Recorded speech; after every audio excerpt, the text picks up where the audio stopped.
Guys, நான் தான் உங்கள் என்ன ட்ராவல். இப்போ நாம் எங்கே இருக்குன்னு பார்த்தீங்கன்னா ரம்பா ஹில்ஸ் இறங்கியில் பார்த்தீங்கன்னா ஒரு சம்பவம். நல்லா பென்ஸ் வண்டி அடக்குது. சரவோன்னு வந்தோடனே மண்ணுக்குள்ள குழி பறித்து நிறுத்திட்டாரு. பாவம் பாருங்கள் எப்படி இருக்கு. நல்லா பென்ஸு 12 வீலு, ஏதோ வண்டி அப்சைட் ஆகலை அப்படியே நிறுத்திட்டு அப்படி முடிஞ்ச வரைக்கும் இந்த ரம்பா ஹில்ஸில் வந்தீங்கன்னா கொஞ்சம் ஸ்லோவாக வாங்க. வேலை செய்கிற நாட்டி கொண்டு வந்து விட்டான் போல். பிளாக்ல இருக்குது ரம்பா ஹில்ஸு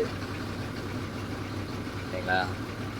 ஸோ சார் எல்லாம் அங்கேருந்து வந்துக்கிறான். அந்த நேரம் ஒரு கல் பாருங்க எப்படின்னு நல்லா சமத்தானது. ஓகே காய்ஸ், முடிஞ்ச வரைக்கும் எல்லாம் சேஃபாக விட்டுங்க. ஓகேங்களா. ஓகே, பாய் பாய். மறக்காமல் என்ன ட்ராக்டர் இருக்குது சப்ஸ்கிரைப் பண்ணி ஷேர் பண்ணி கமெண்ட் பண்ணுங்கள். பாய். யாருக்கு எதுவும் ஆகலை.